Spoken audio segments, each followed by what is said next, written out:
ফিরে এলাম বিরতির পর। আবারও নন্দীগ্রামের দিকেই আমরা নজর রাখবো, কারণ ভোটের আগেই নন্দীগ্রামে খুনের ঘটনা। শনিবার দিন ভোট রয়েছে, এই নন্দীগ্রামেও ভোট রয়েছে, কিন্তু তার আগে এই পরিস্থিতি যেখানে বিজেপির মহিলা কর্মী খুনের মতো ঘটনা, আর সেই খুনের ঘটনায় পিটিয়ে খুন করা হয়েছে এমনটা অভিযোগ। আর এই মারপিটে জখম হতে হয়েছে 7 জনকে। এবং আপনাদের জানিয়ে রাখার চেষ্টা করি, হামলায় আশঙ্কাজনক অবস্থায় হাসপাতালে ইতিমধ্যে 2 জন ভর্তিও রয়েছে। আর বিজেপির গোষ্ঠীদ্বন্দ্ব এবং সেই কারণেই এই ধরনের ঘটনা ঘটে গিয়েছে এমনটাই দাবি করছে তৃণমূল। কিন্তু তৃণমূলের বিরুদ্ধে হামলার অভিযোগ করা হচ্ছে বিজেপির তরফ থেকেও।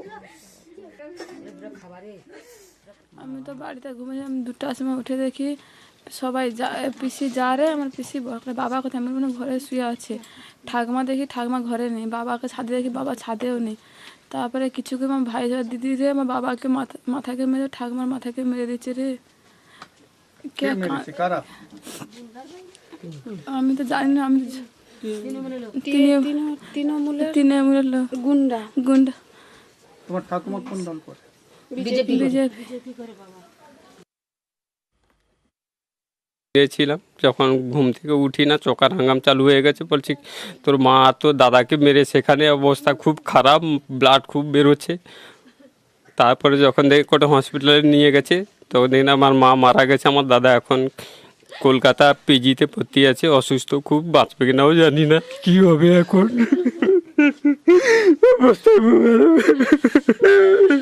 কারা মেরেছে? কারা মেরেছে আমি সঠিক জানি না, কি তৃণমূলের গুন্ডা বাহিনীরা মেরেছে বলছে, আমি সঠিক জানি না, আমি ছিলাম না সেখানে। যারা মেরেছে তাদের শাস্তি চাই। অগ্নিগর্ভ নন্দীগ্রামের পরিস্থিতি, আপনাদের সেই সব ছবি দেখাচ্ছিলাম। বিজেপি কর্মী খুনের ঘটনা, নন্দীগ্রাম অগ্নিগর্ভ হয়ে উঠেছে। বিজেপি কর্মী রথিবালা আরি, তার মৃত্যুর ঘটনার তৃণমূলের বিরুদ্ধে পিটিয়ে খুনের অভিযোগ। বিজেপির গোষ্ঠীদ্বন্দ্ব বলে পাল্টা অভিযোগ তৃণমূলের। নন্দীগ্রামে যে ধরনের পরিস্থিতি তৈরি করার চেষ্টা করছে ময়নাতে, এই বিস্তীর্ণ এলাকাতে তৃণমূল একটি সন্ত্রাসের রাজত্ব কায়েম করার চেষ্টা করছে, এবং সেটা চেষ্টা করে আমাদের ওখানে প্রার্থীকে হারানোর চেষ্টা করার কোনো ত্রুটি তৃণমূল কংগ্রেস রাখছে না। কিন্তু আমাদের মানুষের উপর বিশ্বাস আছে, আমরা এই সন্ত্রাসের মোকাবিলা করব।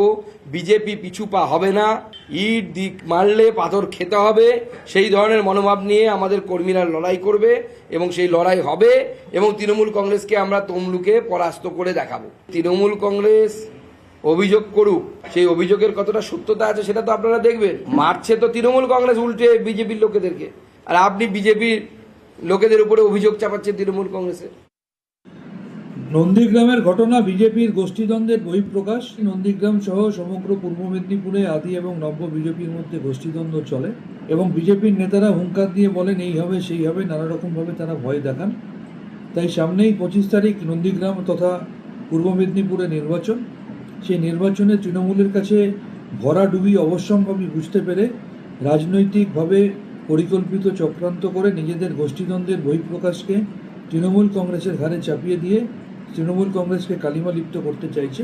প্রশাসন দ্রুততার সাথে তদন্ত করছে, দোষীরা চিহ্নিত হবে এবং দলমত নির্বিশেষে দৃষ্টান্তমূলক শাস্তি পাবে।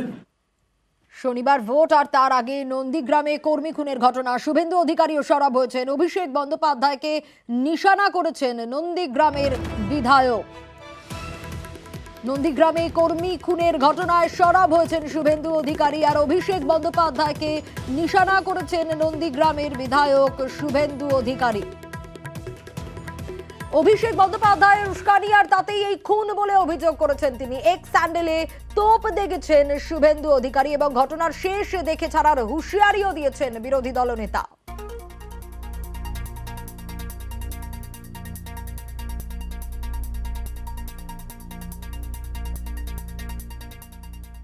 মমতা ব্যানার্জির ভাইপোর উস্কানিতে খুন হয়েছে। উনি গতকাল বলে গেছিলেন সোনাচূড়া গোকুলনগর 80টি বুথে অনেকে ধমকাচ্ছেন, আমি তাদের সতর্ক করতে ফল ভালো হবে। এফআইআরে আমরা ওর পরিবার ওর নাম দিচ্ছি। আর পাল্টা তোপ দেখেছে তৃণমূল নেতা জয়প্রকাশ মজুমদার। তিনি কি বলেছেন শোনাবো।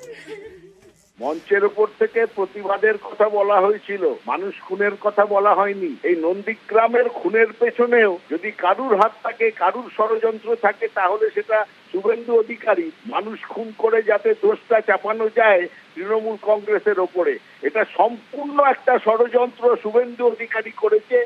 আমরাও শেষ থেকে ছাড়তে চাইছি।